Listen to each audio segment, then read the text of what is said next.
Ellie! Tinangka niya muling tawagan ito sabay salag sa akmang pagsuntok nito sa kanya. Nagawa niyang pigilan ang kanang kamao nito. Saka mariin niyang hinawakan ng pulsuhan nito gamit ang kanang kamay niya.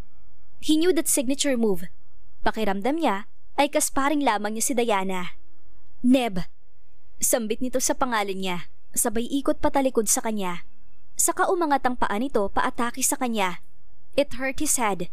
Nabitiwan niya si Emily dahil napaatras siya. Until he saw her grab the rifle. Saka itinutok sa kanya. Stop! Anang isang tinig. Kaagad niyang nakita si Max na nakatutok ang baril nito kay Emily. Kasunod nito si Rio na nakitaan niya kaagad ng gulat nang makita sila ni Emily. Huwag! Kaagad niyang iniharang ang sarili sa harap ng kanyang asawa. Don't shoot, Max! What the hell is happening?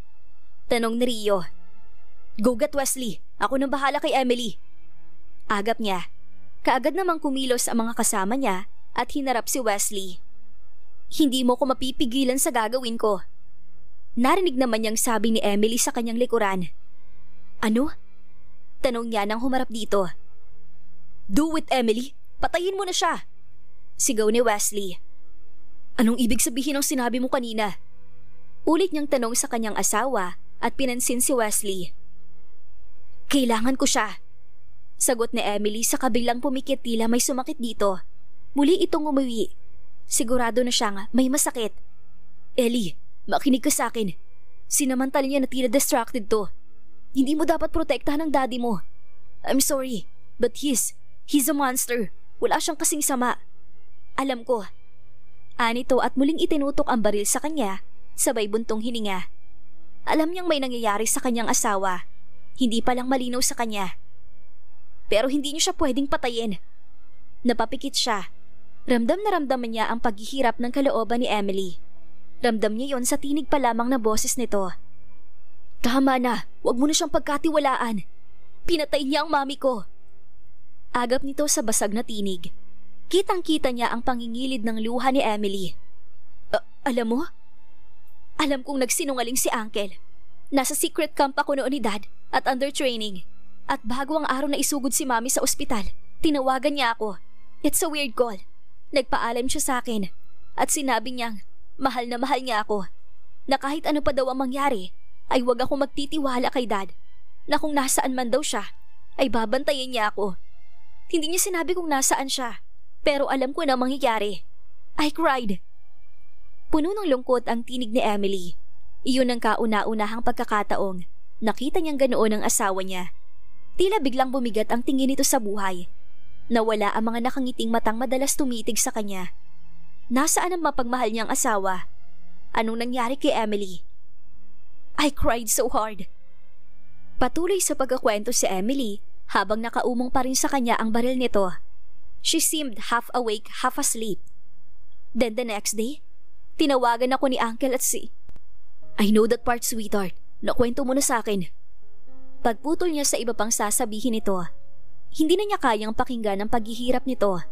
His wife had enough at tanging na lamang niyang gustong mangyari ay maiuwi na ang kanyang mahal. Ellie. Muli niyang tinawag ito sabay angat ng kanyang kamay. Nais niyang ibaba nito ang hawak na baril at abutin nito ang kanyang kamay. Halika na. Matatapos na to. Ligtas ka na. Narito na ako. Hindi mo naiintindihan. Panay ang iling nitong sabi. Anong hindi ko naiintindihan? Hindi na siya nasagot ni Emily dahil nakarinig sila ng sunod-sunod na putok. Lumingon sila at nang makitang hawak ni Rio si Wesley habang nakaipit ang dalawang kamay sa batok nito.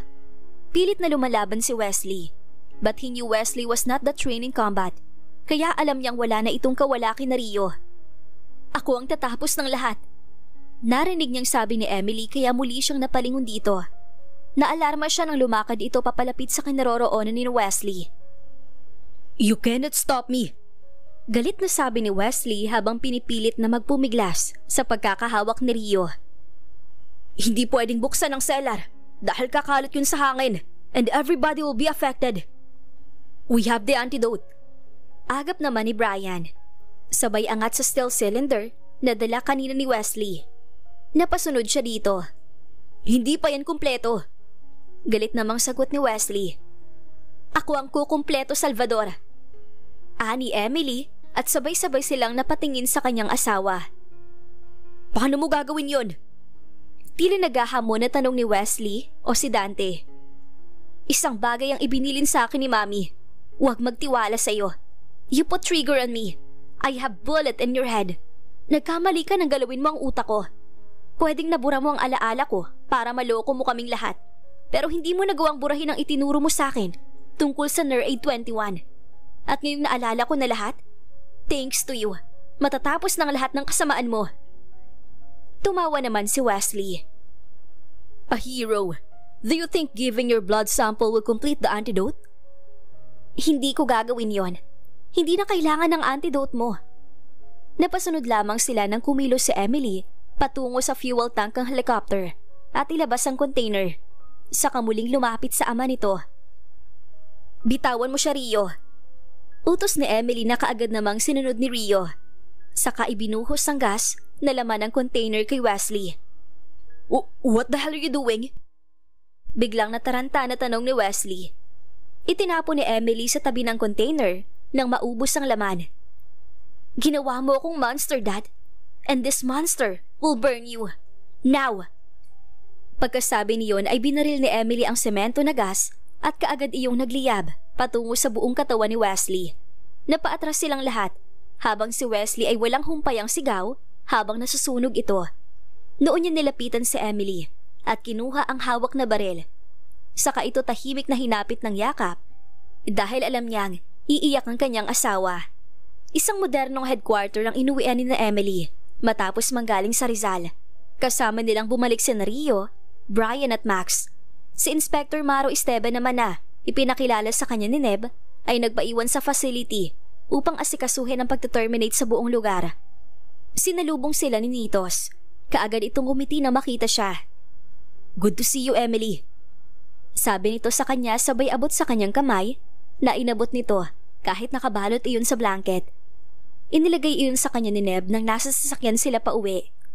Salamat. Nasisihan niyang sagot. Naramdaman niya ang paghigpit ng hawak ni Neb sa kanyang balikat. Tiningnan naman ni Nito si Neb sa tabi niya. I'm sorry to blow your celebration, but I need to talk to you about something. Ani Nitos. Tungkol ba to sa cellar? Siya na ang nagkusang magtanong. Ellie. Ani Neb na balak siyang pigilan. Ngunit iniangat niya ang kanyang kamay. Kumalas siya sa kanyang asawa. Hinarap niya si Nitos.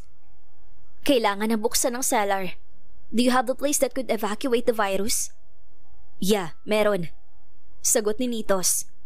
Kaya nga gusto ko makausap ng mga doktor para kung sakali i-process. Nitos, hindi ba yun makakapaghintay? Singit ni Neb. Pwede bang magpahinga muna siya? Pwede naman, pwede. Nakakaintinding sagot ni Nitos. Sige, iwan ko muna kayo. Kailangan mo magpahinga. Huwag na. Aniya. Emily? Hindi natutuwang tawag sa kanya ng kanyang asawa. Napalingon siya dito. Kararating mo lang. Hindi na to pwedeng maghintay. Agap niya. Come on. Ani Neb sabay wasiwas ng kamay sa hangin. Tawagin niyo lang ako kapag may kailangan. Hindi na. Pigil niya kay Nitos. No, Nitos, go. Sabi naman ni Neb. Akmang tutuloy si Nitos nang muli niyang pigilan. Tiningnan naman siya ng masama ng kanyang asawa. Alright, aalis na muna ako. Si Nitos. Mag-usap kayo, okay? Kailangan na nating gawin to, Nitos. Hindi na niya napigilang maging desperado ang tinig. I don't feel good. Ellie. Kaagad siyang hinawakan ni Neb. Ano bang sinasabi mo? Muling lumapit si Nitos sa kanila. Anong ibig mong sabihin?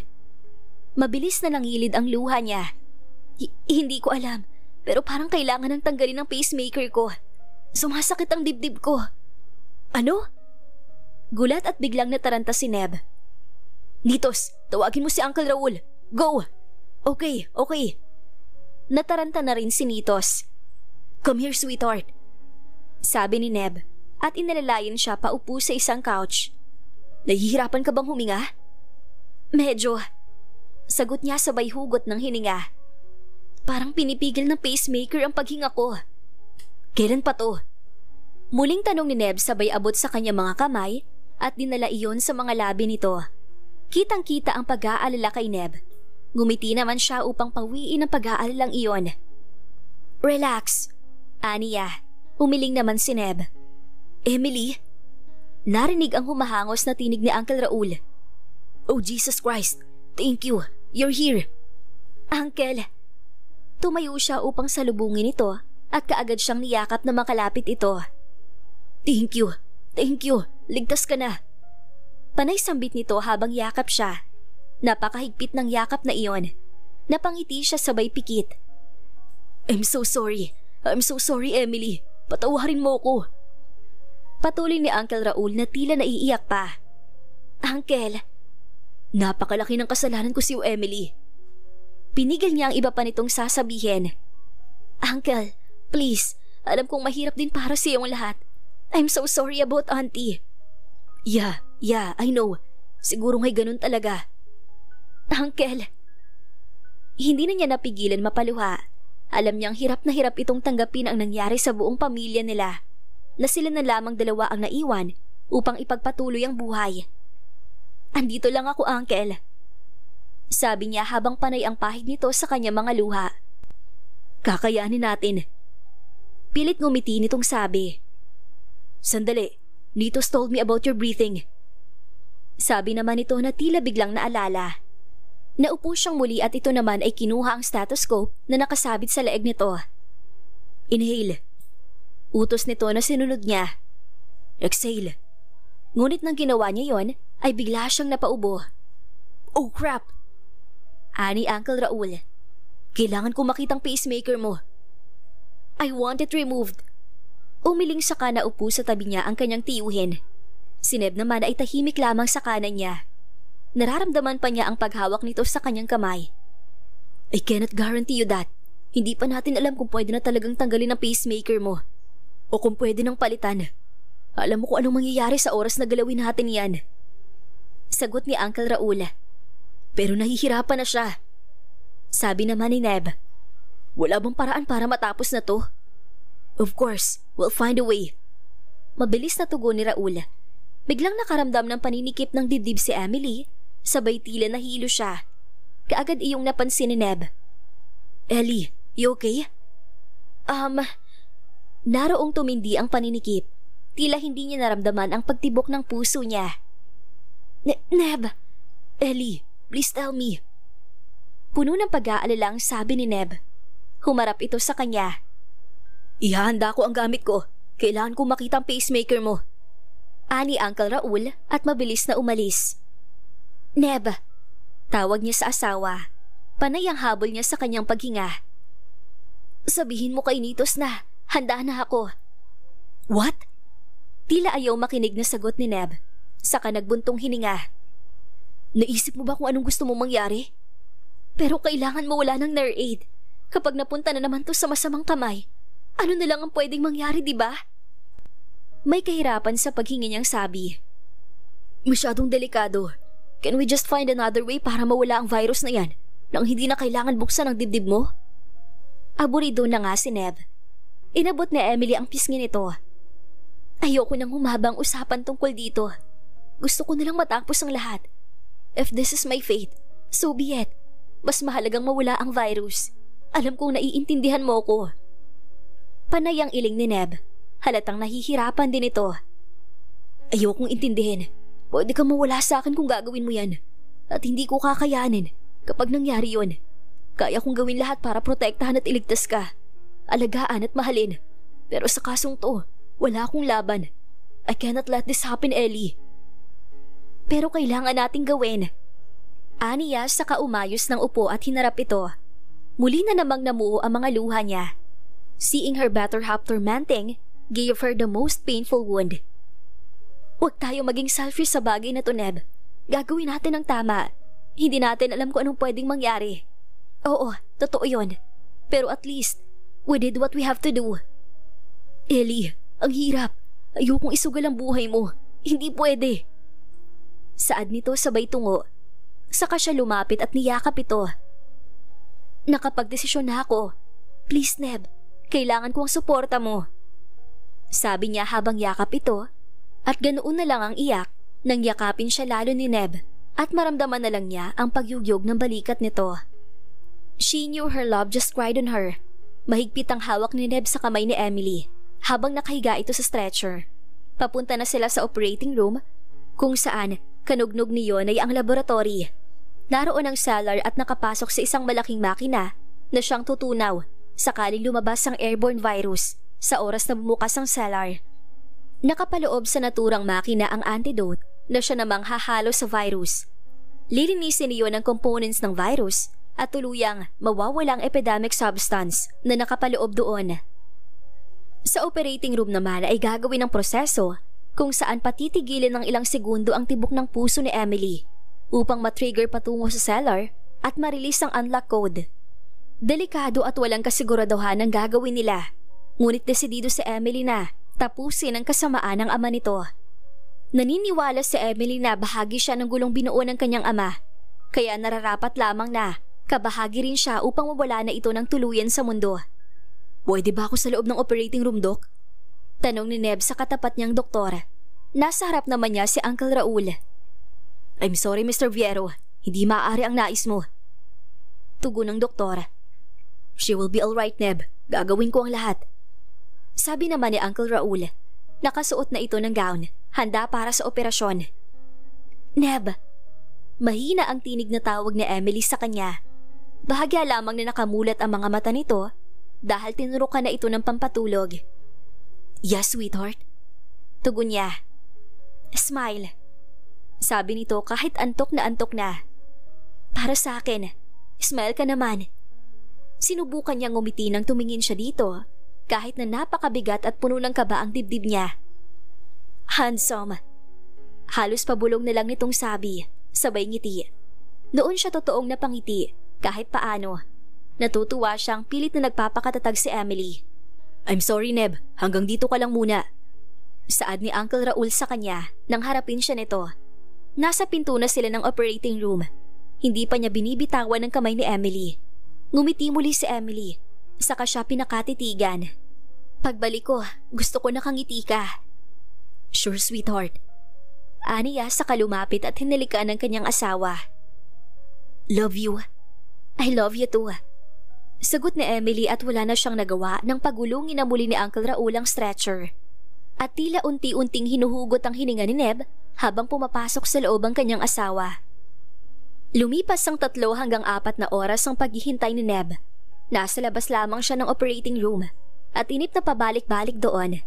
Naroong sumandal siya, naupo ng patingkayad o lumapiga sa malamig na sahig.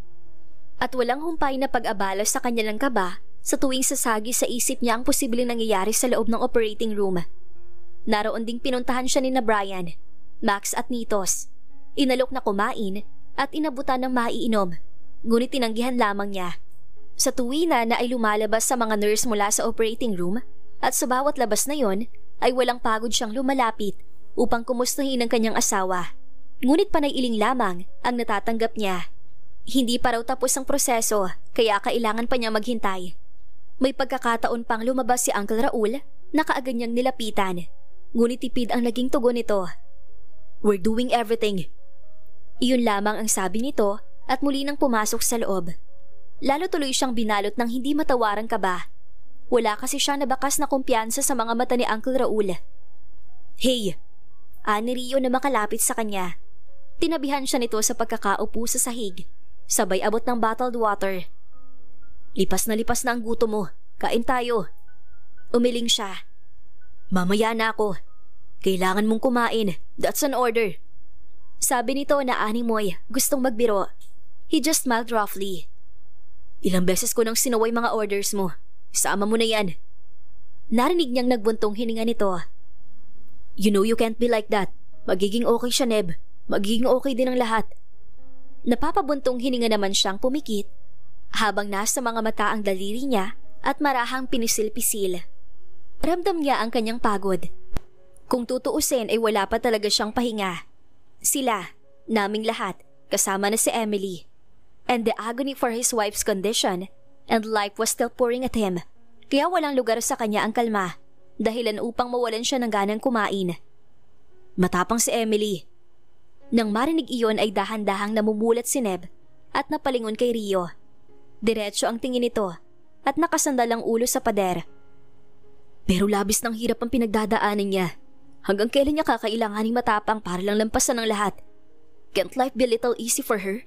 For us? Hindi siya masamang tao para danasin ng ganito. He said and rested his head on the wall. Saka muling pumikit. Dito's told me something. Saad ni Rio at dahan-dahan siyang napalingon upang tingnan nito. Makakagaan ba yun sa sitwasyon? Tanong niya. Umiling ito. I don't think so. Pero kailangan kong malaman.